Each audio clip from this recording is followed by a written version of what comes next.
the shatter of glass. Then the sound of a body hitting the floor, heavy, final, like a rope snapping after being pulled too tight for too long, 31 hours. She was still walking. The clipboard slipped from her hand, her knees met the floor. Then the rest of her. Not a single sound, the fluorescent light overhead flickered once. Strange 40 feet away, a nurse bent over her paperwork, not returning. The camera pointed the other way. She lay there, alone, in a pool of cold white light. But a figure had just rounded the corner from the east wing. No footsteps, no sound. Simply, he was there, a face people look at and then look away from, never able to say why. He crouched down. A hand colder than the floor itself counted a pulse far too fast, far too thin. He had meant to turn away, then his eyes caught the badge. A small yellow smiley face sticker, peeling at one corner.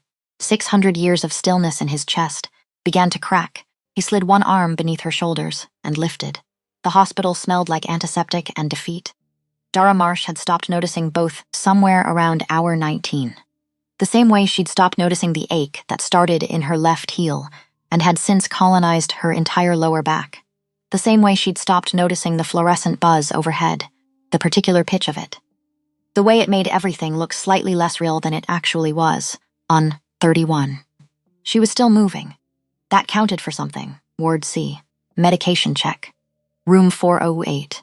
Then 4 full 12.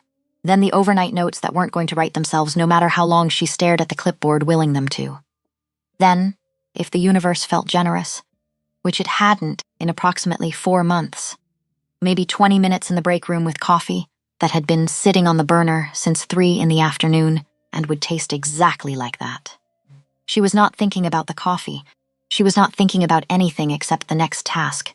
Then the one after that. That was the system. That was the only system that had worked since her mother died and the world became a place that required maintenance just to walk through. 4 months. 4 months since the phone call. 4 months since the drive to Riverside that she couldn't remember making. 4 months since she'd stood in her mother's kitchen and understood, in the specific bodily way that has nothing to do with logic, that the woman who had made that kitchen means something was gone, and the kitchen was just a room now. 4 months of boxes in her second bedroom she had been going to open every single weekend since and had not.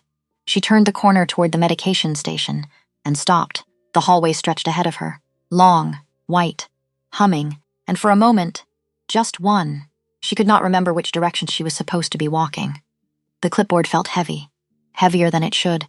Her feet felt far away, which was strange. She was a practical person. She didn't do strange. Get it together. She put one hand on the wall, cool painted concrete, solid, real. She focused on that, breathed in, breathed out. Down the hall, a monitor beeped its rhythm. A cart wheeled past somewhere. Everything was exactly as it always was. She pushed off the wall, 3 steps. That was all she managed. The clipboard hit the floor first, then her knees. Then the rest of her body making a decision she hadn't been consulted on, executing it efficiently, without ceremony, without drama, simply deciding it had reached the end of whatever it had been running on, and that the floor was as good a place as any to make this known. The fluorescent light above her swam. Fractured. Went soft at the edges. Dara Marsh closed her eyes on the floor of Ward C and did not open them again. She did not hear the footsteps, because there weren't any. Not really. Not the rubber-soled squeak of nursing shoes or the brisk particular click of a doctor moving fast between crises. What came instead was something quieter. Almost impossibly quiet for something moving that quickly. The man who turned the corner from the east wing had no business being on Ward C at 11:47 on a Thursday night. Not a patient. Not staff. Not a visitor. Visiting hours had ended at 8. He had walked through the front entrance of St. Aldrich's Medical Center 2 hours ago, with the specific ease of someone who understood that confidence, worn correctly, was the only badge most people ever thought to check. He had a face that people looked at and then looked away from without being able to explain why. Not threatening, just something. Something that made the eye slide off before it could get a proper grip. His name was not on any admittance form, not in any database this hospital kept, or any hospital in this city, or any city that had mattered in the last 400 years. The name he currently used, Cassian Vale, was clean. 40 years old as an identity. Built with the patience of someone who had learned to think in centuries rather than decades. Before that, other names, other cities. Other centuries he had moved through like water moves through a pipe, present everywhere. leaving no mark. He was very old. He did not look it. He had come to St. Aldrich's for a specific reason that had nothing to do with the woman currently unconscious on the floor. A member of the council was admitted 2 days ago under a false identity, a monitoring task. Cold. Mechanical. The kind of thing Cassian had been doing for 3 centuries because it required no emotional investment and left no trace. He turned the corner and stopped. She was on the floor. Dark hair fanned out around her. One arm stretched toward a clipboard that had skidded a full 3 feet from her outstretched fingers. Her chest rose and fell, slowly, too slowly for his preference, but consistently, not dead. He knew the difference between those 2 things, with a certainty that required no examination. Her heartbeat was thin and rapid. Her skin had the gray undertone of someone who had been burning through reserves she hadn't replenished in too long. He could tell even from here that she had not eaten in many hours. He could detect the coffee she'd substituted in instead. The particular chemistry of adrenaline being used as fuel long past its intended duration, and beneath all of it, the quiet, specific scent of a person running a deficit they'd been ignoring. Cassian stood still for exactly 1 second. In that second, he catalogued the hallway, empty in both directions. Cameras at the far end angled toward the nursing station, not this stretch of corridor. Nearest staff member 40 feet away and moving further, not closer. The woman had not made a sound when she fell. Nobody had heard. He crossed to her in 4 strides and crouched down. She was younger than he'd initially registered. Late 20s. The particular kind of tired that lives in bones and not just body. He looked at her name badge, Dara Marsh, RN. He was about to look away. He didn't. Because there was something else on the badge. Small, partially peeling at one corner, a sticker, a yellow smiley face, the dime store kind. The kind children get from dentists and teachers and adults who want to make small things feel slightly more bearable. On the badge of a woman who had clearly been working for over 30 hours. On a day that had clearly been, by any measurement, a bad one. Cassian looked at that sticker for a long moment, 600 years. He had watched the construction of buildings now considered ancient. He had been present for events that had become footnotes and then disappeared from footnotes entirely. He had seen what humans were capable of. Both directions, the full range. Nothing surprised him. He had stopped being surprised so long ago that the capacity for it had seemed to atrophy and fall away like something no longer needed. That sticker. This woman had woken up this morning, knowing she was going to work this shift, knowing what it would take from her, and she had put that sticker on anyway because it mattered to her on the worst days. Especially on the worst days, he didn't examine why that made him stop. He checked her pulse at her wrist, fast, shallow, consistent with vasovagal syncope, simple fainting, exhaustion, inadequate calories, dehydration, nothing that required emergency intervention. But nothing that should stay untreated on a tile floor while staff shuffled paperwork 40 feet away. He slid one arm beneath her knees, one behind her shoulders, and stood. She weighed almost nothing. That bothered him more than he expected. The nursing station was 30 feet in one direction. The family waiting room was 20 feet in the other. He turned toward the waiting room. Empty at this hour. He had noted it on his way through. A couch against the far wall. Adequate. He moved through the door. Settled her onto the cushions with a precision that was entirely out of proportion to anything that could be rationalist justified, and straightened. Dara Marsh exhaled slowly and turned her face slightly toward the warmth he had left behind. Cassian stood at the edge of the room and looked at her. Then he walked to the door, pulled it almost closed behind him, and went to find someone qualified to manage the rest. The nurse he found was a heavyset woman named Patrice. 11 years on Ward C, who had seen enough in those 11 years that a well-dressed man appearing from nowhere to report a collapsed colleague barely registered as unusual. She followed him to the waiting room, checked vitals with practiced efficiency, called for a glucose check and a saline drip, and somewhere in the middle of all of it turned to thank the man who had brought her there. The doorway was empty. Patrice looked at it for a moment, looked back at Dara, shrugged with the particular efficiency of someone who had decided some questions were not worth the paperwork. Dara came back to consciousness the way you surface from deep water. Pressure first, then warmth, then the awareness that she was horizontal, then the ceiling of the family waiting room, which she recognized by the water stain above the door, the one shaped like a boot, which she had stared at during enough difficult family conversations to know exactly where she was. There she is, Patrice's voice. Professional concern layered over the practical arithmetic of overnight staffing. Don't sit up yet. I'm fine. Her own voice came out smaller than she intended. You fainted in the hallway. Patrice adjusted the drip line in Dara's arm. That's the opposite of fine. Somebody found you. Brought you in here. Patrice gave her the look. The one that meant we are not having a debate about this. You're getting the glucose. You're staying horizontal for 20 minutes. And then you're going home. Dara looked at the ceiling, the boot stain. She had a memory, blurred, uncertain, of warmth, of being lifted, of feeling, for one disorienting moment, completely safe in a way she hadn't felt since before the phone call from Riverside. She told herself it was the hypoglycemia. Who found me? Patrice made a sound that wasn't quite an answer. Man. Tall. Good-looking, if that's your thing. A pause. Which it is for me, for the record. But he was gone before I got a name. Dara closed her eyes. She went home at midnight with instructions to eat something real and not come back until her next scheduled shift. She sat in her car, in the parking structure for 10 minutes before she trusted her hands on the wheel.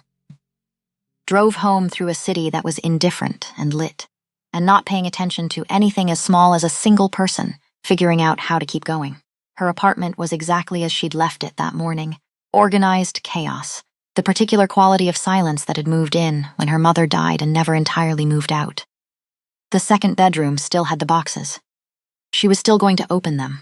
Next weekend, or the one after, she heated soup she didn't taste. Showered in water too hot to be comfortable. Fell into bed, still damp. Asleep before she finished the thought she'd been having. She did not dream. She went back the next day. Not her scheduled shift. That was still 24 hours away. But Dr. Okafor needed afternoon coverage, and Dara had never in 6 years said no to coverage. She told herself it was financial, that the extra hours helped. The truth was simpler and harder to look at directly. The hospital was the one place where she knew what was required, where the parameters were clear, where someone else's need was always larger and more urgent than her own, and she could spend 8 or 12 hours being useful instead of standing in a second bedroom full of boxes that were slowly becoming a verdict on something she couldn't name. She was coming out of the supply room at 3:30 when she saw him, standing at the end of the corridor near the window, his back to her, one hand braced against the frame, tall, dark coat that was too fine for fluorescent light and not entirely right for the season.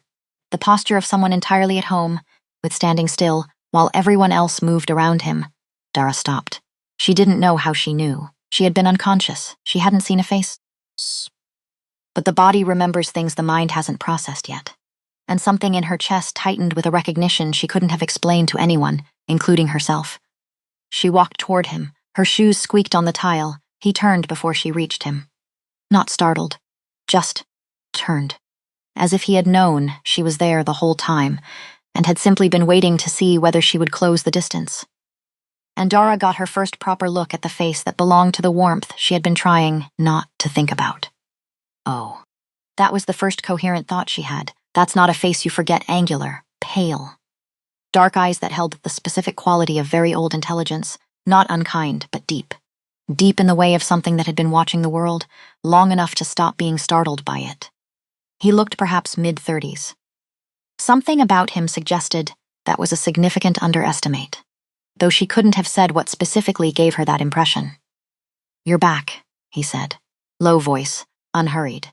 The kind that didn't need volume to carry. "You were here yesterday." She said it more certainly than she felt. Something shifted in his expression.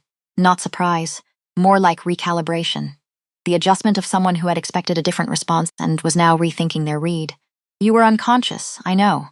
She held his gaze. "I still know." A pause. He looked at her with the focused attention of someone reassessing something they thought they'd understood. "How are you feeling?" "Better?" A pause. "I didn't get your name?" "No," he agreed. "You didn't." The corridor moved around them. A cart wheeled past. A phone rang at the nurse's station. The whole busy, indifferent machinery of the hospital continued without them. And Dara stood in the middle of it and looked at this man who had carried her off the floor and disappeared before anyone could thank him. "I'm Dara." The corner of his mouth moved. Not quite a smile.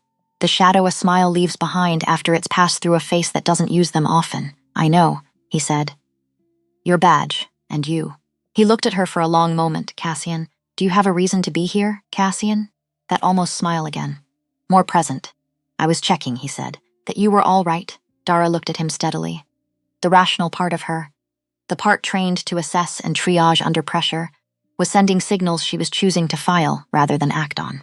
There was no logical reason for a stranger to return to a hospital the day after carrying an unconscious nurse to a waiting room.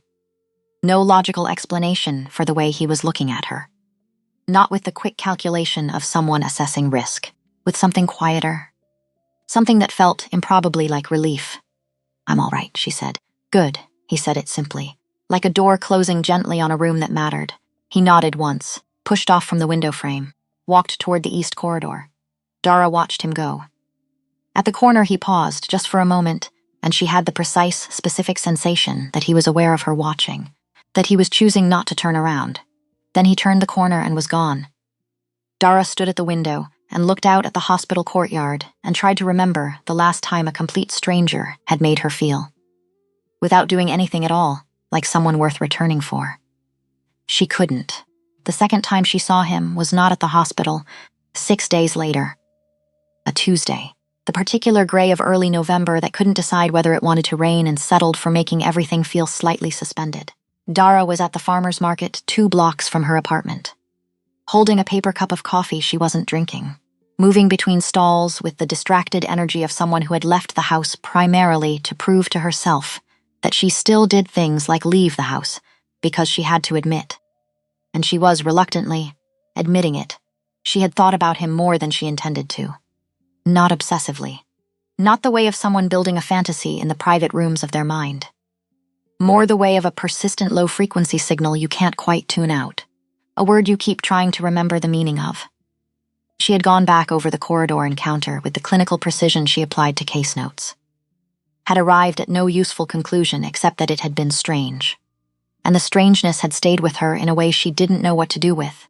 She was looking at apples she didn't need, and then she saw him across the market, near a coffee cart.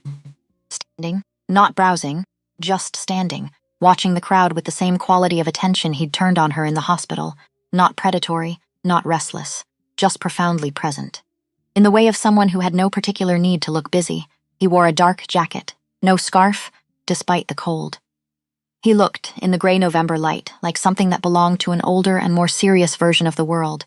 He saw her at exactly the same moment she saw him. Neither of them moved. 1 beat, 2. Dara crossed the market. She told herself she was just going for more coffee. She told herself this with absolutely no conviction whatsoever. You're following me, she said when she reached him. Voice light. Casual. Entirely at odds with the fact that her pulse had done something unexpected and annoying. You live 2 blocks away, Cassian said. I've been coming to this market for 9 years. She looked at him. That's either a coincidence or a very good answer. It's both, the almost smile. I saw you and didn't leave, a beat. That part is deliberate. The honesty of it caught her off guard. She had been braced for deflection, the smooth social machinery of someone who had learned to manage impressions. Instead, he had simply told the truth, plainly, without drama. As if it hadn't occurred to him that there was another option. As if he had been around long enough that performance seemed like more trouble than the ground it gained. Can I buy you a coffee? He asked. Dara looked down at the cup in her hand. I have one. You haven't drunk it. She looked up.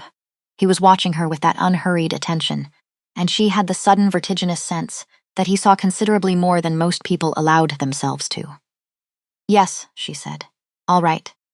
They sat at a wooden table near the edge of the square, under a tree that had gone the particular gold of late fall and was shedding leaves in slow, deliberate handfuls. Cassian bought her coffee and something warm for himself in a ceramic cup that he held and did not drink. She noticed that, filed it. They talked, or she talked, mostly, which surprised her, because she was not generally someone who talked. He asked questions that were simple on the surface and somehow led somewhere real. About nursing, about what had brought her to it. About the city, whether she liked it or had simply ended up here by accumulation of circumstances. She found herself telling him about her mother, not the summary version. Not the version she gave coworkers who asked how she was doing and needed a response that fit between one task and the next. The actual version. The boxes in the second bedroom she hadn't been able to open. The specific silence that had moved into the apartment afterward. The way grief wasn't one thing. It was catching yourself reaching for the phone to call someone, and then remembering, for the 47th time, that the number no longer connected to anyone. He listened the way very few people actually did, without waiting for his turn, without preparing his response in the background, just present. His dark eyes steady on her face. He asks the right questions, she thought, and then he actually listens to the answers. She had not encountered that particular combination very often. Then he asked something else. Something small. The sticker on your badge. He said it almost carefully, like handing her something fragile, the yellow one. What time did you put it on? Dara looked at him. Of all the things to ask, before my shift, she watched his face. I do it most mornings. Habit, a pause, especially the bad ones. Something shifted in his expression, small but real, like a word he'd been trying to find and had just located. He didn't explain. She didn't push. But she knew. With the instinct she'd developed over 6 years of reading people in their most unguarded moments, that it mattered to him. That it was the reason he'd come back to the hospital. That it was, in some way she couldn't articulate, the reason he'd stayed at the market instead of walking away when he saw her. An hour passed. Then, too, the market moved around them, noisy and ordinary and fully alive. And the conversation had the quality she only encountered rarely. The sense of two people discovering unexpectedly that they were operating on the same frequency. That the same things seemed worth noticing. That the same things felt like they mattered. And the silences, when they came, were comfortable. When she finally stood to leave, the market was thinning. Stalls beginning to pack up. Cassian walked with her to the corner where their directions diverged. The boxes, he said. In the second bedroom, she looked at him. Don't let them wait too long. He looked down the street. In my experience, the longer they wait, the heavier they get. She stood with that for a moment. How long did yours wait? He looked at the gray city going about its morning. Long enough, he said, that I learned not to make that mistake again. He said goodbye simply, no performance in it, and turned and walked away. Dara watched him go and thought that she did not know a single ordinary thing about this man, and that she intended to find out considerably more. She opened one box that afternoon, the smallest one. A shoebox she'd carried all the way from Riverside, wrapped in a sweater so it wouldn't rattle. Inside, her grandfather's watch. An unopened letter in handwriting she recognized but couldn't read without her throat closing, and a photograph of her mother at 22, standing in front of a car that no longer existed, squinting into the sun. Laughing at something off camera, the Dara sat on the floor of the second bedroom with that photograph for a long time. Then she put it on the windowsill where she could see it from the door. She texted him. She wasn't precisely sure when she had gotten his number, only that it had happened the way things do when both people are paying attention. Opened one box. 4 minutes later. Good, then, after a pause, how was it? She typed back, hard, then necessary, he replied. Those are usually the same thing. She smiled at her phone in the empty second bedroom, and the remaining boxes felt, for the first time, slightly less like an accusation. The third time she saw him, she went to his apartment. He had offered. She had accepted. Which was, she noted privately, not something she did, not easily. Not with people she'd known for 2 weeks and change. Not with people she knew almost nothing concrete about except that they listened well. Asked the right questions, and had apparently been coming to her farmer's market for 9 years without ever requiring acknowledgement for it. Not with people like him. Whatever that meant. His apartment was on the 4th floor of a building near the waterfront. Clean. Spare. The furniture chosen with precision rather than comfort in mind. Which told her he had lived in many places and learned not to accumulate. Books on every horizontal surface. Not arranged exactly, but organized according to some internal logic she didn't have enough context yet to decode. Artifacts on the shelf by the window. Old things. Things that had the specific look of objects handled and cared for across a long stretch of time. He had been sorting documents when she arrived. A flat wooden crate open on the desk, carefully cushioned inside. Contents removed and laid out in a row with the focused care of someone whose relationship to old things wasn't academic. This is your work? She asked, setting her jacket on the chair he'd indicated. Archival preservation? He didn't look up from what he was examining. Documents, mostly. Some objects? You do this for institutions? Occasionally, he turned the document over, mostly private. How did you end up in it? A pause. Long enough that she registered it. I have an interest in things that last, he said finally. And in making sure they do, he made dinner. She drank wine she had chosen too carefully and talked too much about a complicated case she'd had that week, then caught herself and apologized mid-sentence. "Don't apologize," he said. "Not it's fine. Not no, really, it's interesting." "Just don't," said with a certainty that stopped her in her tracks. She talked less after that, and found, to her surprise, that the silence was not uncomfortable. That sitting in a quiet room with this person had none of the social pressure of most quiet rooms. No expectation she was failing to meet. Just two people existing in the same space, which was rarer than it sounded. She noticed things. The way he moved, fluid, quiet, the economy of it belonging to something trained rather than natural. The temperature of his hands when they brushed hers passing a dish. Cold. A cold that didn't make sense in a warm room. The way he tracked movement in his peripheral vision without appearing to look. The way he had positioned his chair with a clear sightline to the door. 6 years of reading people had given her a very good eye for things that didn't add up. She filed these observations. She did not open them, not yet. What she opened instead, over the following 2 weeks, were the boxes, one at a time, not every day, but consistently. Not with a plan, but without avoidance, which was different from what she'd been doing for 4 months and felt different in her body, like a shift in weather. Slow, and real Cassian didn't offer to help. She didn't ask. But he was there 2 evenings when she went through her mother's books, sitting at the kitchen table with a cup of tea he held and did not drink, reading something. While she pulled volumes from the box and set them on the shelf, and sometimes had to put them down for a moment before she could continue. He didn't comment on the moments. He didn't try to help with them. He was simply there. Within reach, which was what was needed.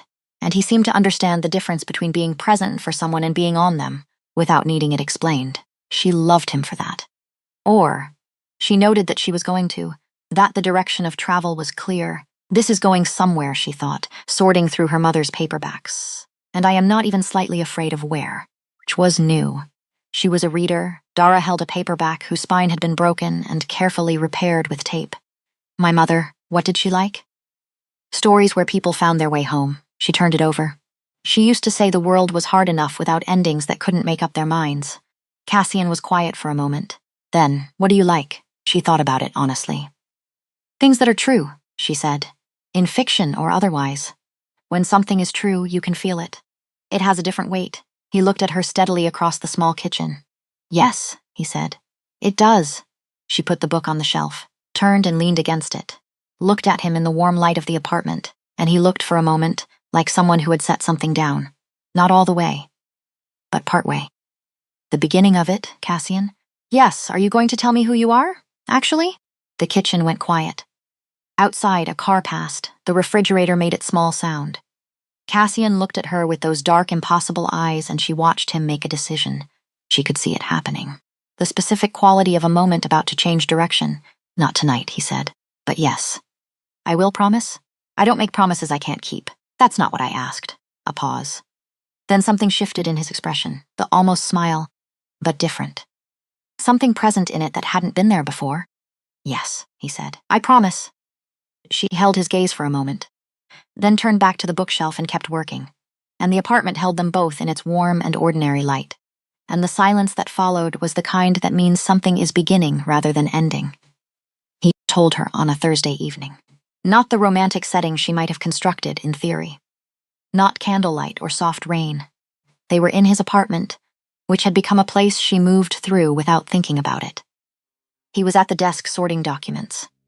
She was on the couch reading one of his books about Byzantine architectural history, which she had picked up with mild curiosity and found irritatingly interesting. She set the book down, Cassian. He looked up. How old are you? Actually, a silence, long enough that it became its own kind of answer. He set down what he was holding, turned his chair to face her, and then he simply looked at her, with the full weight of that attention. The kind that felt like being properly seen by something that had seen a very great deal. That question, he said, leads to other questions, I know. She held his gaze. That's why I'm asking it. He looked at her for a moment longer, then stood, crossed the room, sat in the chair across from her, not beside her, across from her so she could see his face. She understood without being told that this was deliberate, that he was giving her the full ability to read him, to see whatever came next and make her own decision about it. He leaned forward, elbows on his knees. I was born, he said quietly, in what is now Eastern Hungary, in a winter I won't date precisely. Because the date would require context I haven't given you yet. He looked at her. It was a very long time ago, Dara. She didn't speak. More than 6 centuries. The room was very still. She sat with that. The rational part of her, trained, clinical, profoundly practical, ran through every possible interpretation and discarded them in sequence. The way you work through a differential diagnosis. You rule things out. You rule them out until only the thing that actually explains all the symptoms remains. She thought about the cold of his hands, the way he moved, the years in his eyes, the things that hadn't added up, filed neatly and waiting. The cold, she said.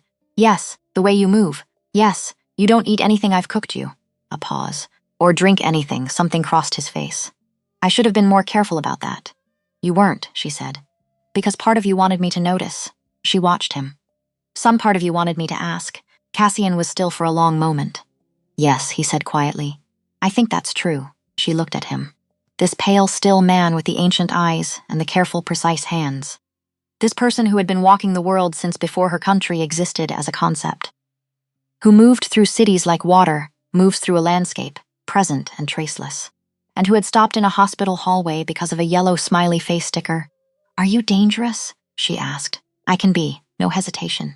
To people who threaten what I protect. Have you hurt people? Yes, the word was even. Carried old weight. Long ago. People I should not have. I'm not going to tell you otherwise, he paused. Not now, not in a very long time. I learned control the way you learn anything difficult. Badly at first, then better. Then well enough that it stopped being the defining thing. Dara looked at him for a long moment. The people you lost, she said. Before, too, he said. In the way you mean, he looked at the floor. Once in the 17th century. A woman I believed I had no right to love and loved anyway. She died of fever, a pause that had old weight in it. Once more. 70 years ago, she knew what I was. She chose to stay with full information. She died in the war. You blamed yourself? For the first, yes. Not the second. He looked up at her. She made her choice clearly. Taking someone's agency away to protect yourself from grief is not love. It's something smaller, Dara sat with that. Then, quietly, and yet you've been alone since. Yes, not by logic then. The almost smile arrived. Rueful, tired, real. No, he said, not by logic. She understood that. Understood it in the embodied way of someone who had done exactly the same thing for 3 years, since her last relationship ended, and she had quietly, efficiently redirected everything into work. She had called it focus.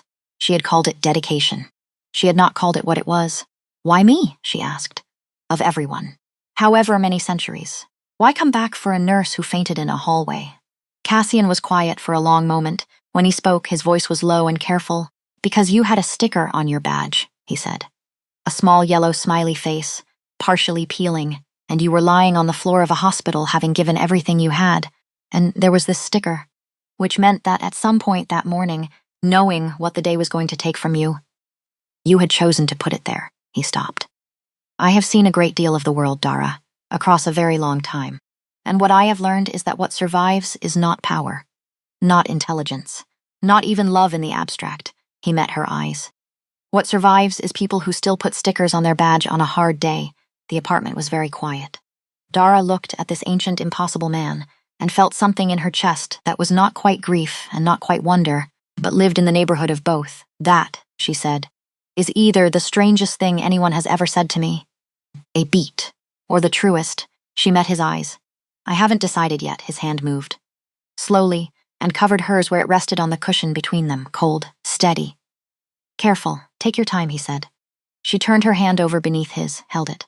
And in the warm light of his spare, precise apartment, full of old things cared for across centuries, something began, not dramatically, not with music or rain or perfectly timed revelation, just 2 people holding on, at the beginning of something real, 3 weeks. That was how long it had been since the apartment, since the cold hand covering hers, since the word centuries had landed in the room between them, like something dropped from a great height, and neither of them had moved away from it. 3 weeks, and Dara had not told a single person. What would she have said? There's a man. He's very old. He carried me off a hospital floor and came back the next day, and I am fairly certain I am going to fall in love with him if I'm being precise about the direction of travel. Also, he is a vampire. Also, I am fine with this. Also, I don't entirely know what fine means anymore. But I know what it isn't, and it isn't this. She did not tell her colleague Priya, who would have asked for photographs and then a risk assessment and then more photographs. She kept it in the private part of herself. The quiet interior room she had always maintained, even when everything outside it was noise and urgency and other people's emergencies. She took it out sometimes during long shifts when her feet ached and her patience was thin. And the fluorescent lights were doing their particular thing to her optic nerves. Looked at it. The way you look at something good to remind yourself the world contains good things. He texted her during shifts, small things. A question about a gallery nearby he thought she might like. A note about the rain. Once, a single line, still thinking about Budapest in the 15th century. Then, 60 seconds later, that was more sentimental than I intended, she had replied, don't revise it. I liked it and had felt him. Across the city, across whatever span of years and difference separated them, settle slightly. Like a person exhaling something they'd been holding, she had noticed that about him, the way certain things relaxed him, and the way most things didn't. She met Fen on a Wednesday evening at a wine bar Cassian chose with characteristic precision. Corner table, not crowded. Clear sightlines to the door, which she had stopped remarking on because it was simply part of how he moved through spaces. Filed under 6 centuries of survival instinct and left alone. She had not known Cassian had friends. He existed so completely in his own quiet orbit that the idea of him within a social world seemed almost structurally incongruous. And so she was unprepared for the man who stood when she approached the table, lean, silver-haired.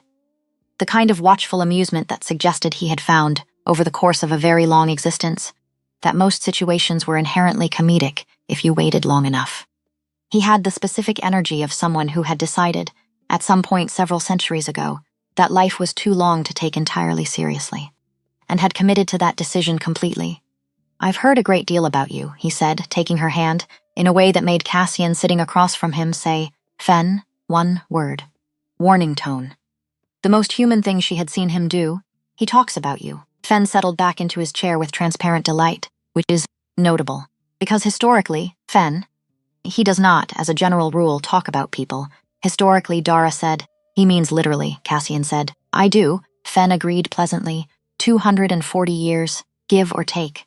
He has mentioned perhaps 4 people in all of that time with any frequency, a pause for effect. You are currently the only one not deceased. Cassian looked at the ceiling. Dara picked up her glass. She liked Fen immediately, which she had not expected. He was sharper than he appeared and considerably funnier than he let on, and he regarded Cassian with the deep, easy affection of someone for whom fondness had long ago stopped being a feeling and become simply a structural fact of existence. The way you know the floor will hold you. You don't think about it, it just does. He asked her questions about nursing with genuine interest. Not the polite kind. The kind where the follow-up questions told you something about the person asking. When she described a complicated case from the week before, a patient whose symptoms had pointed one direction for 2 days before the picture shifted entirely. She saw something in Fen's eyes change, a focused attention that came from somewhere specific. You've seen something like that before? She said. Not a question. Fen looked at her, then at Cassian, then back at her. 1 or 2 things, he said. From the inside, you might say. How long have you two known each other? A look passed between them. Long enough, Cassian said. 240 years, Fen said at the same moment. Another look, give or take, Fen amended, entirely without repentance. Dara picked up her glass. And in 240 years, she said to Fen, what's your assessment? Fen considered this with the genuine seriousness the question deserved. He was not a man who produced easy answers to honest questions. She respected him for that immediately. That he is, Fen said eventually, the most stubborn, most principled, and most deeply inconvenient person I have had the misfortune of genuinely caring about. A pause. And that the last time I saw him look at anything the way he looks at you, another pause, this one waited, it was at a sunrise after a very long night. Which is not nothing, Cassian said his name again. Quieter this time, Fen smiled into his wine. The smile of a man who had delivered exactly what he intended to, and not 1 syllable more. Walking home, Cassian was quiet in the way of someone processing mild embarrassment, which Dara found so genuinely charming that she pressed her shoulder against his briefly as they walked. He loves you, she said. He's a menace, Cassian said.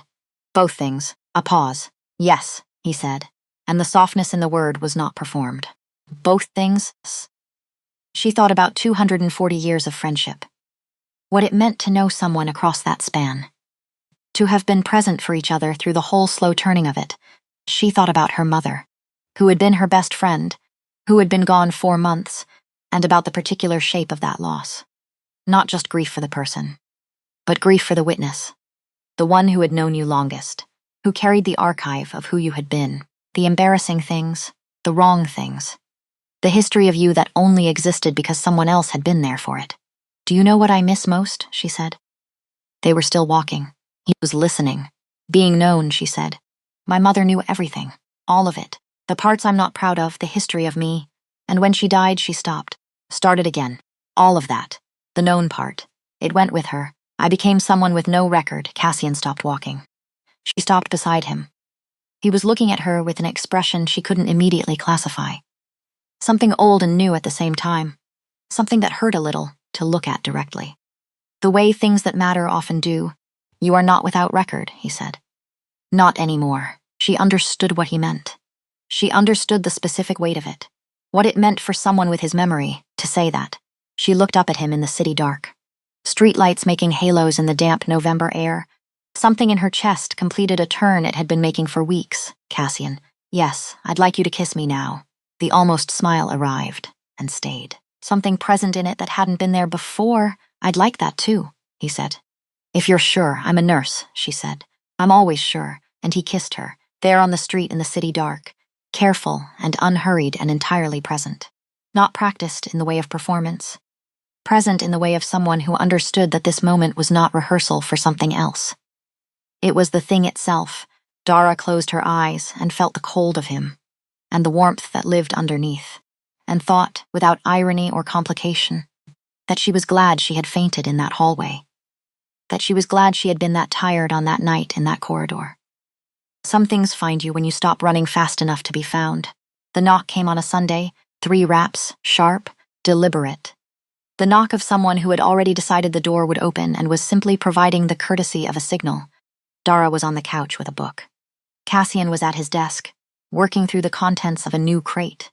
Some kind of correspondence, 18th century, by the look of it, which he was cataloging with the focused care he brought to all old things. He went still. Not the calm stillness of his ordinary presence. Something else. Something underneath the calm, pulled taut. The coiled attention of an animal that has caught a scent before its mind has finished identifying it. His eyes went to the door, his face reorganized itself. Not into fear, into something older than fear. Something that had been behind fear for so long that it had outlasted the original feeling and become simply a state of being. A readiness. The expression of someone who has been managing a very old problem for a very long time, and has just recognized that it has arrived at their door. "Stay here," he said, low. He crossed to the door before she could form a response and opened it. The man in the hallway was pale, precise. He wore his clothing with the careful consideration of someone who had understood. At some point, that appearance was a form of argument. He looked perhaps Cassian's apparent age, perhaps slightly younger. Light eyes that held, when they moved from Cassian to find Dara on the couch, the quality of assessment, not curiosity. "Measurement, brother." The man said the word had no warmth in it, just architecture. Cassian said nothing for a moment. A muscle in his jaw moved. "Soren, you've become careless." Soren's gaze moved back to Dara, moved over her with the efficiency of someone running a calculation, then returned to Cassian. "I can see why. This has nothing to do with her, that," Soren said pleasantly, "is entirely up to you." He looked back at Cassian with those pale, evaluating eyes. Not hostile, not warm, simply precise, the way a scalpel is precise. Not because it wants to cut, because that is its function, and it does it without sentiment. "The council has been patient," he said. 600 years of patience is, I think you'll agree, more than generous. They want an answer, Cassian. They have your answer. They want a different one. He tilted his head slightly. "Things are shifting. There are those who believe you represent something the new alignment needs, and those who believe that if you won't contribute willingly," he paused. "Let the next word arrive in the silence." The question of willingness becomes irrelevant. The apartment was very quiet. Dara sat on the couch and did not move and watched Cassian at the door. Watched something shift in him, not performance. Not theater. The actual thing. 6 centuries of what he was, worn openly. No concealment. No careful management of impression, just the full weight of it, standing in a doorway of a fourth-floor apartment in a city on the northeastern seaboard, facing his brother. Carrying 400 years of refused compliance, you came to threaten her, Cassian said. Say it plainly, Soren smiled. It was nothing like any smile Dara had seen on a human face. I came to remind you what's at stake, he said. The rest is your inference. Those pale eyes moved to Dara again, briefly, deliberately, a message sent and received. The council convenes in 3 weeks. Your presence, or your formal representation, would be expected. He left. No drama. No ultimatum in explicit language, just the door, and then the silence after it. Cassian stood at the closed door for a moment, then he turned, and Dara saw it. The hardness in his face dissolving back into him, not disappearing, integrating. The way a wave doesn't vanish when it recedes, it becomes part of what the water is. What was left behind was the exhaustion of someone who has been managing something very old for a very long time and has just been reminded that very old things do not get tired. He came back to the room, sat in the chair across from her, leaned forward, elbows on his knees. Council, she said. Yes, of vampires, yes, who want you for something. He looked at her steadily. They have wanted things from me for a long time. Before I left, before the life I have now, I held a position within our governance structure, authority, precedent, a name that carries weight in their internal accounting. His jaw tightened. I walked away from it 3 centuries ago, because what they were asking me to do conflicted with what I could justify to myself. And now the alignment is shifting. There is a faction that intends to operate in ways that will affect the human world. Significantly. Not well. And they want my name attached to it. The endorsement of what I represent. Silence. He was threatening me, Dara said. To get to you. Yes, flat word. All the self-recrimination of the world compressed into one syllable. I should have been more careful. I should not have. Don't, she said. He stopped. Don't tell me you should not have let me in. She held his eyes. Don't reframe this as a mistake you made. This is a problem. We solve problems. That is different from a mistake, and I need you to understand the difference. Cassian looked at her for a long moment. Something opened in his face. Briefly. The specific look of a person being surprised by someone in a way that recalibrates something they thought they understood. You're not afraid, he said. I'm extremely afraid, she said precisely. That is not the same thing as leaving. She did not leave. She went home that night because she needed to think, and because Cassian needed to make calls. She heard that word from him for the first time as she was putting on her coat. Calls. Said with the specific weight of someone deploying something significant. The word of a person who has resources and is now activating them. She filed that. She walked home through the city with her hands in her pockets and her mind running the situation with the same methodical triage she applied to a full ward. Facts. Soren knew where Cassian lived. Soren knew about her. A council of old and powerful beings had an interest in Cassian's compliance and had identified her as leverage. The threat was not stated explicitly, which was actually more concerning than explicit. Explicit threats had edges you could work with. This was more like pressure. Atmospheric. Everywhere and nowhere. She arranged these facts in a row and looked at them without flinching. Then she went home and slept, because she was a nurse. And she had learned, through 6 years of shifts that required clear thinking at 3 a.m, that you cannot function in a crisis on no sleep. And whatever was coming would require her to function. Cassian called at 7 the next morning. Are you all right? Yes. Are you? I've been making arrangements. A pause. There are others. Like me. Not aligned with the council. Fen is one. There are more. We have resources. Another pause. What do you need from me? She heard him process the question. Not the shape of it, the spirit of it. The fact that it was practical rather than frightened. Right now, he said, I need you to go about your life without changing anything. Don't signal that you know there's a threat. Go to work. Come home. Live normally. The moment we change our patterns, we confirm that their move landed. Poker, she said. What? That's a poker strategy. Yes. And she could hear the almost smile in his voice. I suppose it is. She went to work. She did her shift with the focused competence of someone who had decided the best possible response to fear was excellence. She was good at her job in the specific way people are good at things they have genuinely given themselves to. Not just trained in, not just practiced at, actually dedicated to. It carried her through 12 hours with something real to show for it. Soren appeared on the 3rd day, the parking structure, timed for after her late shift. He was near the stairwell exit when she came out of the elevator, hands in his coat pockets. That precise, assessing expression, and Dara stopped, took one breath, made a decision. She walked toward him. She saw it register. A small recalibration. The adjustment of someone whose model of her had just been updated. "Ms. Marsh," he said. "What do you actually want?" She kept her voice level and professional. The tone she used when she was telling families things they needed to hear, but hadn't asked to. Not the theater. The actual thing, Soren regarded her. "I want Cassian to attend the council session and confirm his support for the new alignment. And if he doesn't, then the things he values become complicated, by which you mean me."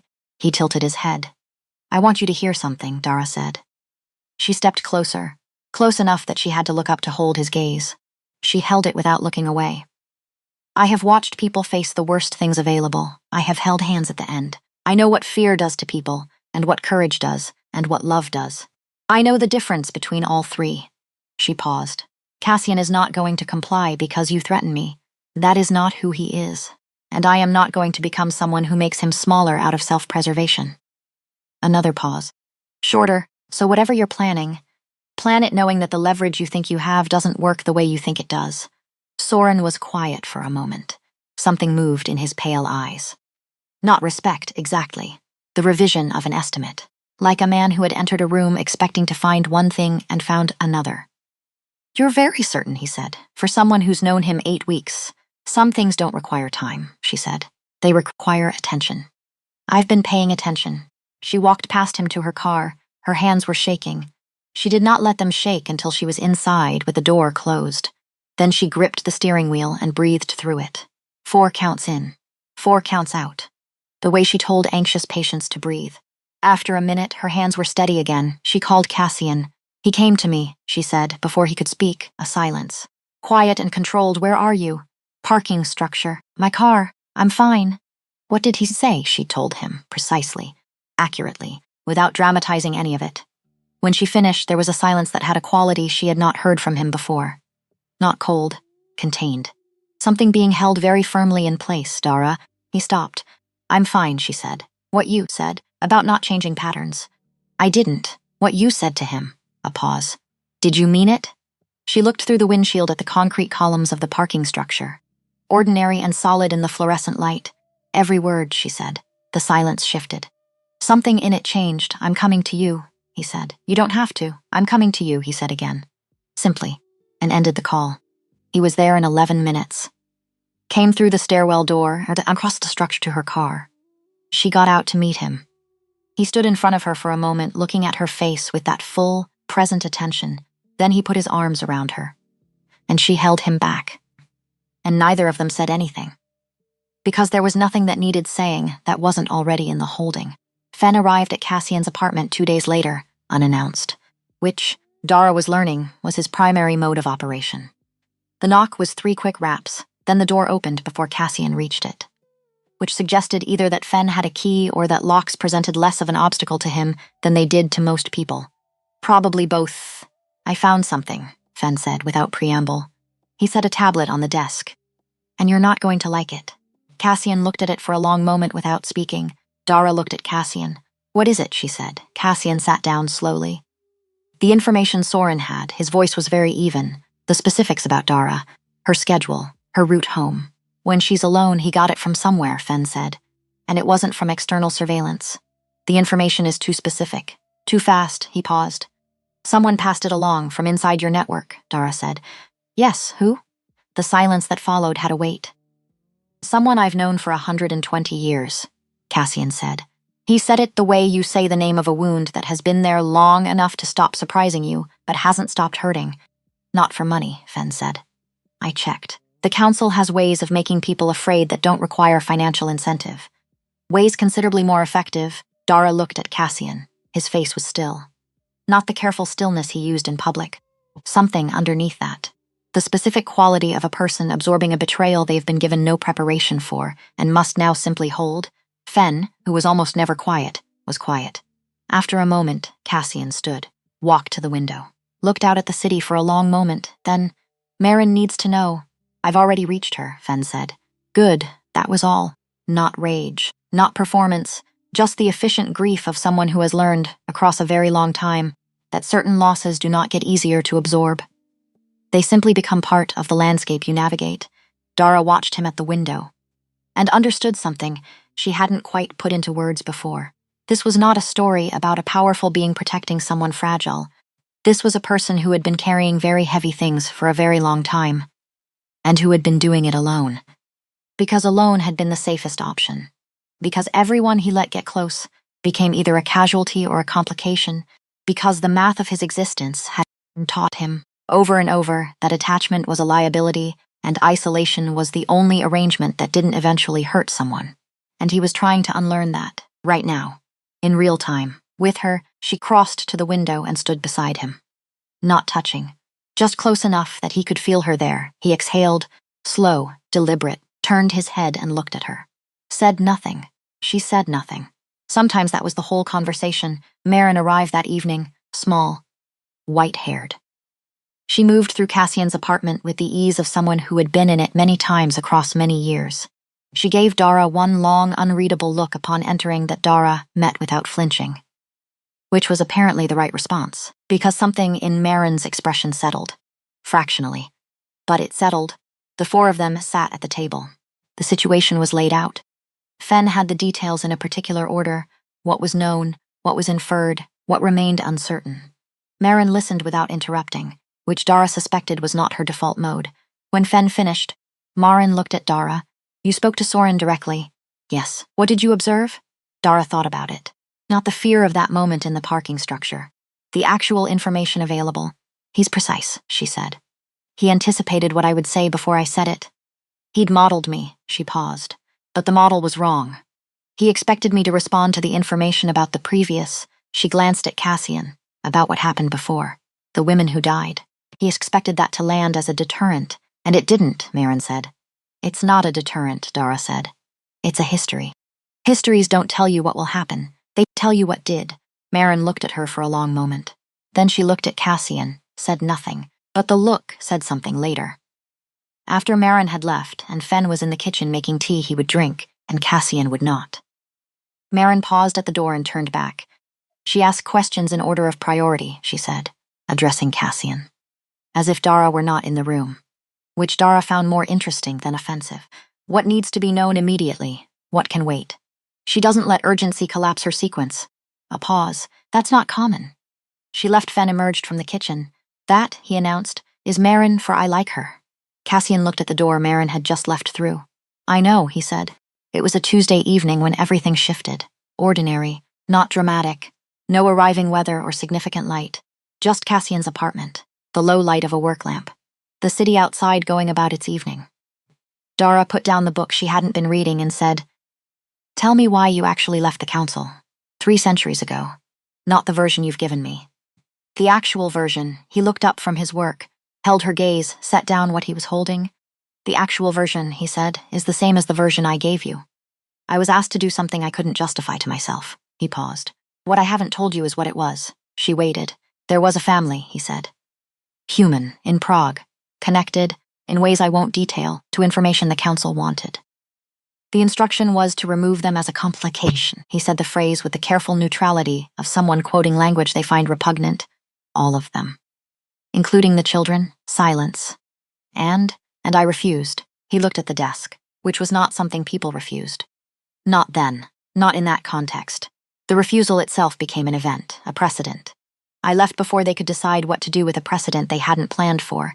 And in 300 years, they haven't found a way to neutralize it. My name has weight in their structure whether I'm present or not. That's the problem they keep arriving back at. He looked at her. If I endorse the new alignment, that weight is theirs. If I publicly refuse, in the right context, with the right witnesses, that weight becomes an argument against them. Dara looked at him steadily. So going to the council isn't conceding, she said slowly. It's the opposite. If I go on my own terms, with my refusal formally made and formally witnessed, his jaw was set. Yes, she thought about that. Then, I want to come. A silence, Dara. I've thought about it, she said, not impulsively. I thought about it during 3 night shifts in a row, and I've run the logic. The logic, he said, is that it would be dangerous for you to be in that room. The logic, she said, is that Soren already used me as leverage. which means the question of whether I'm involved is not a choice anyone is giving me. I'm already involved. The only question is whether I have agency in it. She held his eyes. I stood in a parking structure and told your brother to his face that the leverage doesn't work. Bringing me to that room doesn't signal vulnerability. It demonstrates that the leverage has already failed. Cassian was very still. She's not wrong, Fen said from across the room, where he had been apparently very quiet for some time. She's in danger, Cassian said. She's in danger either way, Fen said. The question is what she said. Whether she has agency in it. Cassian looked at Dara for a long time. She looked back, did not fill the silence, did not offer reassurance. She had made her case. The decision belonged to them both. And she respected him enough not to pretend otherwise. You're sure, he said. I'm a nurse, she said. I'm always sure. From across the room, Fen pressed his mouth together with visible effort. Cassian closed his eyes. When he opened them, the decision was there. Not easy. Not without cost, but present. All right, he said. Together then, Dara reached across the table and covered his hand with hers. He turned his hand over and held it, cold and then less cold. Together then, the 2 weeks before the council session had a texture she had not expected. Purposeful. Focused. The quality of time that knows what it is for. Cassian moved through the preparation with a precision she recognized. The orientation of someone who has committed to a course and is now engaged in the practical labor of making it possible. He met with Marin, with Fen. With others she was introduced to gradually, a quiet network of old beings who had each, in their own time, decided that certain things were worth standing for. She was not excluded from these conversations. That was what she noticed first. He did not manage her, did not filter information before it reached her, did not translate the situation into a version he thought she could handle. He brought her into the room, gave her the full picture, let her hear the dimensions of the problem without softening the edges. When she asked questions, they were answered. When she made observations. The nursing instinct for patterns, for anomalies, for what wasn't matching what it should. They were listened to. One evening, near the end of the second week, she and Cassian were alone in the apartment after Fen and Marin had left. The city outside was doing its late evening settling. She was at the kitchen table. He was at the window. You said something to me once, she said, about the woman you lost, 70 years ago. You said removing someone's agency to protect yourself from grief is not love, he turned. You said that very clearly, she said, like someone who had thought about it for a long time. I have, then trust it now, she held his eyes. Let me be here, actually. Not at arm's length where you think I'm safer. Here, he looked at her for a long moment. You're the most difficult person, he said. I know, she said. Tell me something I can use. The almost smile arrived. Weary. Real. I don't have many people left, he said quietly. The ones I've had, he paused. I know what it costs. I know the specific cost of it. And I am aware, every single day, that the cost is different for you than it is for me. She waited, because for you, this ends. One way or another. Sooner than either of us would like. He looked at the window, and for me it ends differently. The room was quiet. I know that, Dara said. And I'm here, she said it simply. That's the and. He stood with that for a long moment. Then he crossed the room and sat beside her at the table. And they stayed there in the low light of the apartment, the city going on outside, the 2 weeks nearly done. Not talking, after a while. Just present, which was the whole point. Which had always been the whole point. The night before the council session, neither of them suggested sleepski. They stayed up instead, which was not a dramatic decision. Just a natural one. The apartment quiet. The city outside past midnight and thinning. Cassian talked about things he rarely talked about. Not the centuries of governance and conflict and careful survival. The small things, a harbor he had loved in the 15th century. The light on the water at a particular hour of morning that no photograph had ever quite captured, because the cameras didn't exist yet when he first saw it, and by the time they did, he had learned that some things resist being kept. A dog he had kept for 14 years in the 1740s, a ridiculous and enormous hound who had been terrified of pigeons, specifically pigeons, had managed to be chased by them on 3 separate occasions and had learned nothing from any of them. A book he'd read in a monastery in a winter that felt, even now, like one of the longest he'd known. Not because it was bad, because the book had changed the way he understood patience, what it actually meant to wait for something. Not the grinding, anxious version, the other version. The one that believes. Dara talked about her mother, the full version, not the summary she gave to coworkers who asked how she was doing, the actual thing. The specific way her mother laughed, sudden and undisguised, like she'd been caught off guard by it. The things she cooked when Dara was sick. The argument they'd had the week before the diagnosis that Dara had been carrying like a stone for 4 months and had not told anyone. "She knew you loved her," Cassian said when she finished. "You can't know that. You are the person you are," he said. "She made you." She knew what she made. Dara sat with that and felt something loosen, not dramatically, not all at once, just the beginning of it. The first small giving way of something that had been set too long in one position. Like a sound you'd stopped noticing suddenly going quiet, and realizing, only in the silence, what it had been costing you. She looked at him in the low light. "You know what's strange," she said. "Tell me. I came to this city alone, after she died. Went back to work immediately. Told myself I was fine because I was functioning." She looked at her hands, and then I fainted in a hallway, and a man I had never met carried me to a couch and left before anyone could thank him. And then came back the next day. "Yes," he said, "because of a sticker?" "Yes," she looked at him. "That's the strangest possible origin story. Most true things are strange," he said. "When you look at them directly," she laughed, "small and real." And the sound of it moved through the room and settled. Outside, the first gray of pre-dawn began to arrive. Not morning yet. The hour before morning. Which has its own particular quality. The feeling of standing at the edge of something before it begins. Cassian looked at the window, looked at her, and his expression was one she would not forget. The expression of someone who had not expected to see this particular morning. Who had, in fact, spent several centuries quietly not expecting mornings in any meaningful sense. And who was now discovering, with the specific surprise of someone who had stopped anticipating anything, that he was genuinely, simply glad to be wrong. She reached over and took his hand. He held it, and the dawn came. Gray and quiet and ordinary and entirely new. The building had no sign, which was, Dara had come to understand, entirely intentional. It occupied the end of a block in an industrial quarter of the city that had been industrial for so long it had looped back around to being interesting again. Warehouses converted to studios, old loading docks behind chain link, a coffee cart that appeared on weekday mornings and vanished by noon. The building did not participate in any of this. It simply stood there, gray, solid, doing nothing to announce itself. The way certain things that have been important for a very long time stop needing to explain what they are. They arrived as a group, Cassian first, Dara beside him, then Fen. Then Marin, then 2 others whose names she had learned in the preceding weeks and whose presence she understood to be significant in ways she was still mapping. She had dressed carefully. Not formally, carefully. There was a difference. She had thought about it the night before. What she wore was a statement whether she intended it to be or not, so she had better intend it. Dark. Simple. Nothing that required managing. The sticker on her badge was blue today. Small. A star. She had put it on that morning. Cassian had seen her do it and said nothing. But something in his face had done the thing it did sometimes. That small, involuntary opening. Like a window in a house that has been shut for a long time, moving on its hinges, just slightly. Just enough. The door of the building opened before they reached it. Someone had been watching. Of course someone had been watching, inside. Stone floors, high ceilings.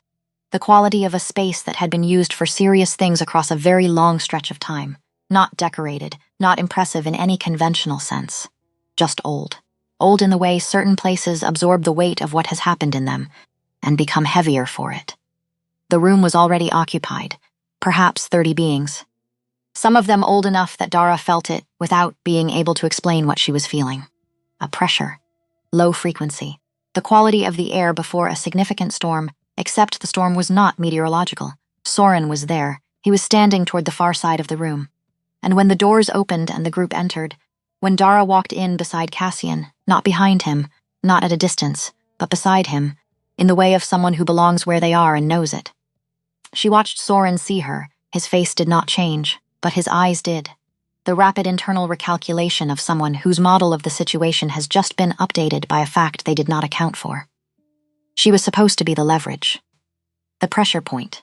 The soft place they could push on when they needed Cassian to move. And here she was, walking in next to him. Voluntarily, Dara held Soren's gaze for exactly 2 seconds.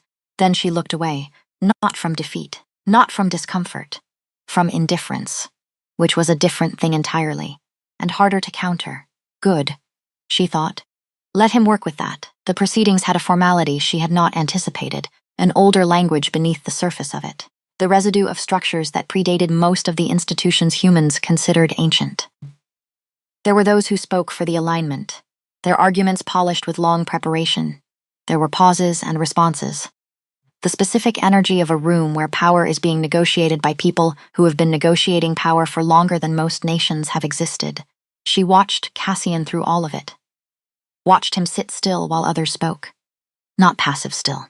The stillness of someone conserving something, waiting for the moment that requires them. The way a surgeon goes quiet before the incision, not because they've stopped thinking, but because thinking has given way to readiness. Then the room shifted, and Cassian stood. And the silence that followed was not the silence of politeness. It was the silence of people who had not wanted to stop and found themselves stopping anyway. The silence of a room being forced, against its own preference, to actually listen. He looked at no notes. He needed no notes. He spoke for 11 minutes. She had heard pieces of what he intended to say, fragments in the apartment during the preparation. But not this. Not the full form of it. The way it sounded assembled, the precision of it. The way he laid out the argument not like a speech, but like a diagnosis. Clear, sequential, without emotion that could be dismissed as sentiment. He named what the alignment intended. He named what it would cost. He named the history. Every previous attempt at this kind of consolidation, across the centuries he had been present for. Not as abstraction, as testimony. Because he had been there, he had watched. He had carried the knowledge forward while the people who thought they were making history became footnotes. And then, I refuse, he said it quietly. Which made it land harder than volume would have, formally. Before these witnesses, let the record carry it. The room was very still, then Fen said, witnessed, his voice steady. No performance, then Marin, one word, clearer than the others, one by one. And Dara stood in the stone room with the weight of all of it, pressing against her from every direction, and felt her own voice arrive before she had consciously decided to speak. Witnessed. The word left her and entered the room and did not come back, and she felt Cassian go still beside her. The stillness of someone receiving something they had not let themselves fully expect. Not a surprise, exactly. More like confirmation. The specific relief of a thing you have been hoping is true being confirmed as true. Something in the air shifted. She felt it, not victory, not resolution. Something more subtle, the redistribution of weight in a space. A balance point being found, not permanently, not finally, but actually. For now, in this room, on this day, the refusal was real. It was witnessed, it was on record, and the record, as Cassian had explained to her 3 nights ago, was the only thing in their governance structure that could not be unwritten. Then Soren spoke. He moved to the center of the room with the ease of someone entirely comfortable with being looked at. His voice was controlled, smooth. The voice of a man who had learned, a long time ago, how to sound reasonable while saying things that were not. He did not argue with Cassian. That was the first thing Dara noticed. He turned, instead, toward her, and addressed her directly. In front of everyone, the presence of a human in these proceedings is irregular, he said, not hostile, precise.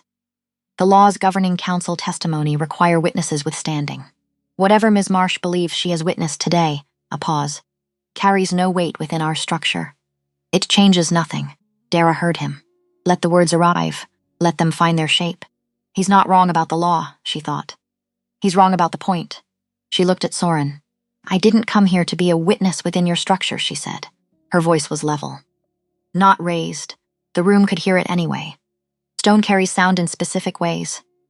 I came here because I know what happened in this room today. And I will remember it. She looked at him steadily. You exist because the world outside doesn't know about you. That's the arrangement. That's been the arrangement for a very long time. She paused. I know. I'm standing here, voluntarily. That is a fact that exists regardless of your procedural law. The room was very quiet. So note it, she said. Note all of it. That's the point. Soren looked at her for a long moment, and she watched something happen in his pale eyes that she had not seen there before. Not respect, not capitulation, something more interior than either. The expression of a person encountering a specific quality they had factored out of their calculations, and are now being required to factor back in. He had modeled her as a liability, a pressure point, a soft place. He was revising that model in real time. She could see it happening, and she found, somewhat to her own surprise, that she did not feel afraid of being seen by him. She felt, instead, something very close to steady, because I meant what I said, she thought. And he knows that now. What happened next? Nobody entirely planned. Soren turned back to the room, and did not complete the statement he had begun. He had come to this session with a mandate from the faction behind the alignment. Specific instructions. If Cassian's refusal was formally made, which it now was, there were steps to be taken, procedural challenges. Maneuvers within the Council's own law that would complicate the record, delay it, diminish it. He had been prepared to execute those steps. He did not execute them. He stood in the center of the room and said nothing, which was, in the context of what he had been sent here to do, a refusal of its own. Not dramatic, not announced, just the steps he had been prepared to take, not taken. Dara saw it. She saw Fen see it, saw Marin's eyes narrow slightly, not in suspicion, but in the focused attention of someone re-examining an assumption. Cassian saw it too. She knew because she was watching him when it happened. The slight shift in his expression that was not quite surprise and not quite relief but lived between them. The look of a person observing something they had given up expecting. His brother. Not crossing the floor to stand beside them, not renouncing anything, not performing any kind of change of heart, just not completing the assignment, which, from Soren, in that room. With that history was not nothing. After the proceedings closed, Soren was the last to leave. Dara watched him go. He passed within a few feet of her on the way to the door. He did not look at her, but something in the set of his shoulders was different from when he had arrived, a subtle alteration. The way a person carries themselves differently after making a decision they weren't sure they were going to make. She thought about what Cassian had told her once about Soren. We are not so different as he has decided to be. Not anymore, she thought. Or, not today, whether it held. That was a different question, a longer question, the kind with no clean answer, but today it held, and today was what they had. Outside, cold air, the sharp night smelling of rain not yet arrived. The city going about its ordinary business entirely indifferent to what had just happened in a building it didn't know existed. Marin put her hand on Dara's shoulder, briefly, as she passed. 1 second. No words, but the touch carried something specific, one person to another. Across an absurd span of years and difference in circumstance. You did well, Dara received it. Fen said something. She didn't catch it, something with a smile in it, which was most things Fen said. And then it was just the two of them. Cassian stood in front of her on the pavement and looked at her. He did not speak. She watched his face.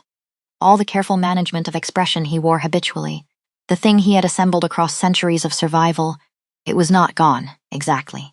But it was very thin right now, very close to transparent. She could see through it to whatever was underneath, to the man who had lived for 600 years learning not to need anything, and had spent the last 3 months slowly, carefully, imperfectly unlearning it. Don't, she said. He blinked. You were going to say something self-recriminating, she said. About tonight. About having put me in this position? A pause. I was going to say thank you, he said. She looked at him. Thank you, he said again, simply, the word carrying its actual weight.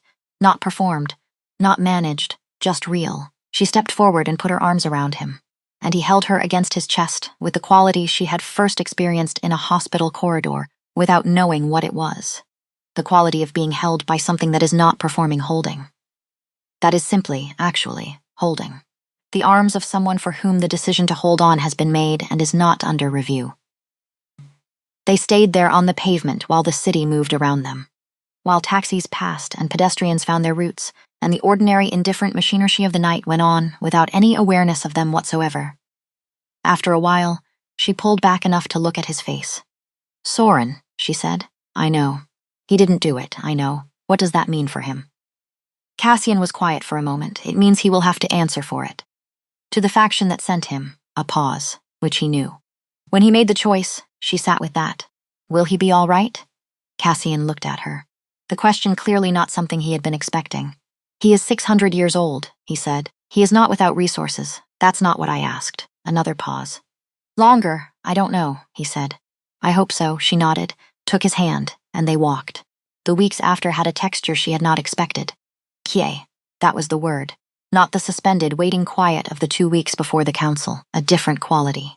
The quiet of something that has passed. Not over. She understood it was not over. that very old problems did not resolve on timelines you could put in a calendar, but passed.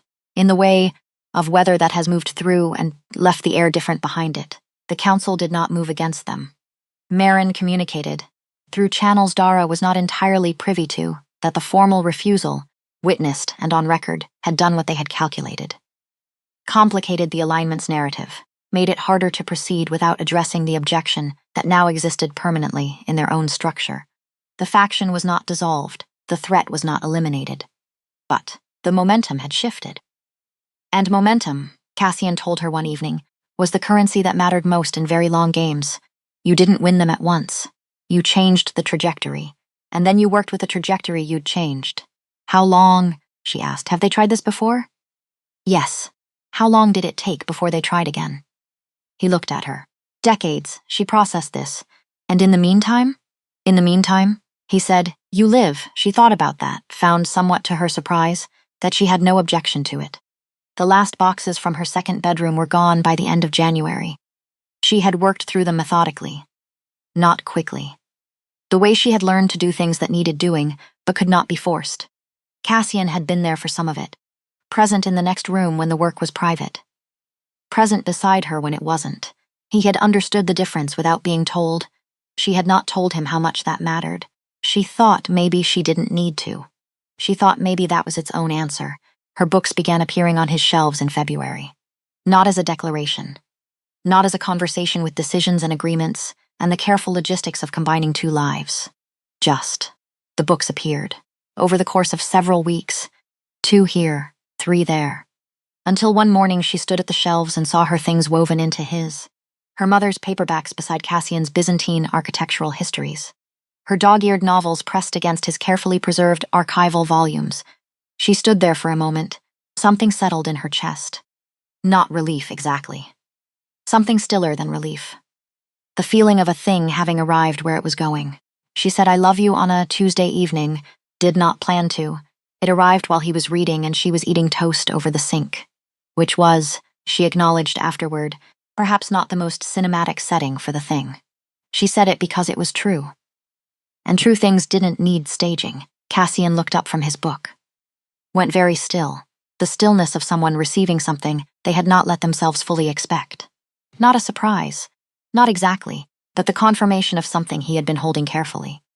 The way you hold something that might be fragile until you know for certain that it isn't. He set down the book. I love you, he said quietly, completely. No performance. No ceremony. Just the words given their actual weight. She went back to her toast. He went back to his book, and the apartment held them both in its warm and ordinary light. And neither of them said anything else for a while. Because nothing else needed to be said. The silence that followed was not empty, it was full. Full of something that had taken a long time to arrive, and had arrived. Spring came to the city grudgingly, the way it always did, in increments. A warm day, then cold, a gray week, then suddenly a morning that smelled like something had shifted. The tree outside Cassian's window began putting out pale green against the sky, tentative at first. Then committed, Dara noticed it in small ways, the light lasting longer when she came off shift. The farmer's market fuller on Saturdays. The particular angle of afternoon sun that had been absent for months returning to the kitchen window.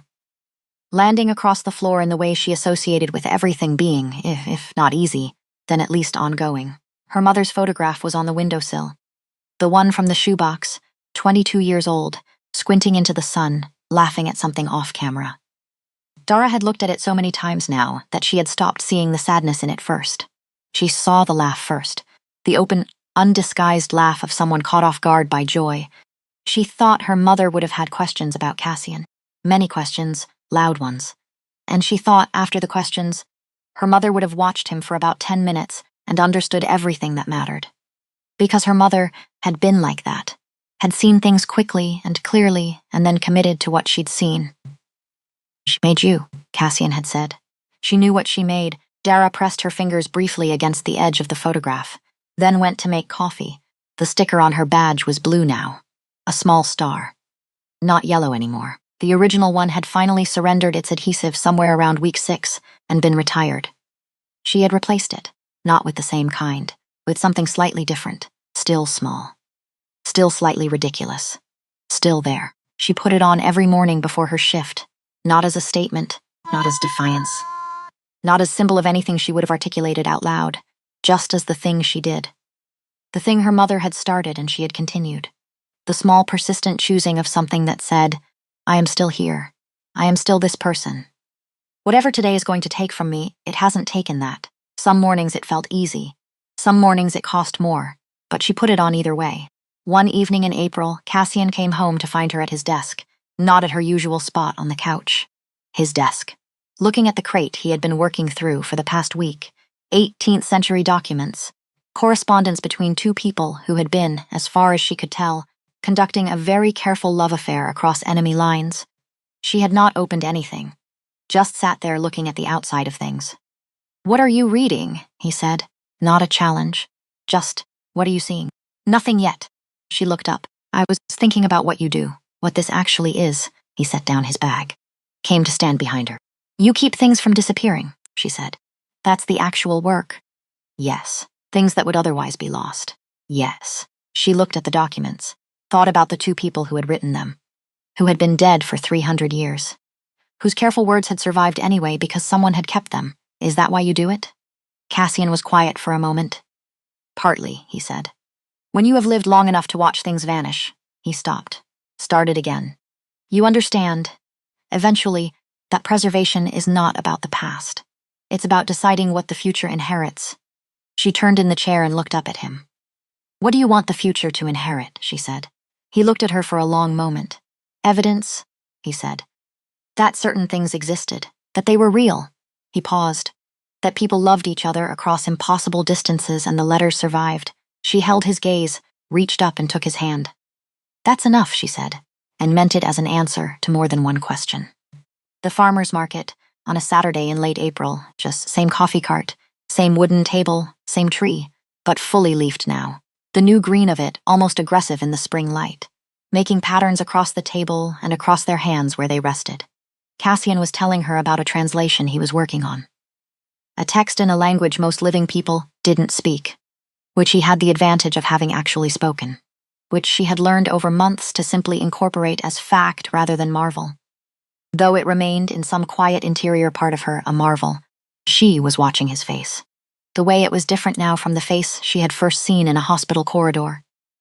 Not changed, the same angular paleness, the same dark eyes, the same depth that had no bottom. But something in the expression was different, more present, more alive. Like a light that had been running dim for a very long time and was now closer to its actual capacity. She had watched it happen over months incremental. Real, the way he had learned to let things show.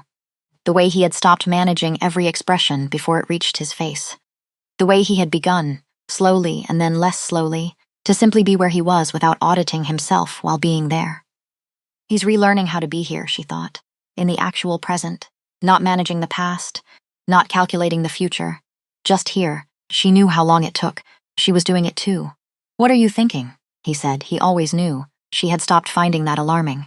Now she just found it accurate. That I'm glad I was tired, she said. He looked at her. Waited, I worked too much and ate too little and ran myself down until I passed out in a hallway. She held his eyes. And you were there. And you came back. She paused. I'm glad I was tired, Cassian. Because if I hadn't been, I'd have walked past you without knowing. The market moved around them. A child ran past with a balloon, yellow. Trailing, someone laughed at the next stall, loud and unguarded. The coffee cart steamed, the city went about its ordinary, brilliant, indifferent life. Cassian was quiet for a moment, then, I have been walking past things for 6 centuries. I had become, he paused, chose the word, proficient. At not stopping, and now? His hand moved across the table, covered hers, cold from the outside, warm underneath now. He said, I am learning the opposite. She turned her hand over, held his. The spring light came through the new leaves and lay across them. Dappled, moving, entirely real, and Dara Marsh, who had fainted in a hospital hallway and been carried to safety by something ancient and careful and lonely, sat at a wooden table in a farmer's market and felt, without irony, without qualification, without any need to apologize for the feeling, that she was exactly where she was supposed to be. Not because the world had arranged itself to be so easy, not because the problems were solved, not because the future was clear, but because he was here, and she was here, and they had both stopped running long enough to notice, which was, it turned out, the whole thing, the actual thing, not the storybook version, the true version, which was stranger, and harder, and more. She squeezed his hand once. He squeezed back. The tree above them kept doing what trees do in spring, insisting, greenily, that there is always more coming, that after everything that has been stripped away, there is still this, the returning. She drank her coffee. He held his cup and did not drink it, which she had stopped remarking on, which she suspected was its own kind of love, the accommodation of someone's nature without requiring them to explain it. The market moved around them. Someone's dog investigated a stall and was redirected. A couple argued mildly about tomatoes. A child dropped an ice cream cone and took the loss with unexpected, philosophical grace, the city. Ordinary and relentless and full. And at a wooden table, in the middle of all of it, a nurse who had put a blue star on her badge this morning sat across from something ancient that was learning, after 600 years, that the middle ground was worth the work of building it. One day at a time, one cup of coffee, one hand held. 3 weeks later, there was an envelope in her mailbox, no return address, her name on the front in handwriting she didn't recognize. Careful, old-fashioned, the kind of handwriting that people don't produce anymore, because they learned it from someone who had learned it from someone else. Generations of it. The particular slant carrying history she couldn't read, she stood at the mailbox for a moment, then carried it upstairs, set it on the kitchen table, looked at it. Open it, she thought. Because you know how to do this now. Because the things that weight get heavier. She opened it. Inside, a photograph. Her mother. Young, younger than the photograph from the shoebox, younger than Dara had ever seen her in a picture. Maybe 19 or 20. Standing in a place Dara didn't recognize, a sissy but not one she could identify from the street in the background. And beside her mother, a man, tall, dark coat. A face that Dara looked at the photograph for a long time, turned it over, on the back in the same careful handwriting. It is time for you to know the rest. She set the photograph down on the table, picked up her phone, called Cassian. He answered on the second ring. You need to come over, she said. A pause. What's wrong? Nothing's wrong. She looked at the photograph, at her mother's face, at the man beside her, at the city behind them both. I just found something. She paused, and I think it's the beginning of another conversation. She could hear him putting on his coat. I'm coming, he said. She set the phone down, looked at the photograph one more time. Her mother, 19 years old. Laughing at something off camera, the same laugh as always, the same undisguised, full-body laugh. And beside her, a man with dark eyes and a careful face, who looked exactly the age he had always looked and always would. She knew, Dara thought. She knew the whole time. She put the photograph on the table next to the one from the shoebox. Set them side by side. Her mother at 22 and her mother at 19. Decades between the pictures and a whole unspoken story running underneath them. Dara went to put the kettle on. Because Cassian was coming, and there was a conversation ahead of them that was going to take time. And she had learned, over the past months, over the past grief, over the past everything, that the best thing you could do with a conversation that was going to take time was make sure there was something warm to hold while you had it. She stood at the window while she waited. The street below, going about its evening, the tree outside in full spring leaf, the light at that particular hour that her mother had always called the good light. The light that made everything look like it was worth being looked at. She thought about a yellow sticker on a hospital badge, about a man who had stopped Dada in a corridor because of it, about all the things that had followed from that one small choice. To put it on anyway, on the hardest morning, before the longest day. About what it meant that her mother had known, about what it meant that she had been pointed, her whole life toward this, about the fact that the photograph had arrived now. Not before. Not during. Now, when she had enough ground under her feet to receive it. Because some things find you when you're ready, not when you're looking. Not when you're running. Not when you've got everything figured out, when you're ready. When you've stopped being afraid of what you might find. When you've learned, slowly, imperfectly, with a great deal of burned coffee and too many overnight shifts and at least one occasion of fainting on a hospital floor, that the answer was not going to be something terrible. The answer was going to be something true, which was harder than terrible, and better. The buzzer rang. She pressed the intercom. It's open, she said, and stepped back from the window and waited for the door.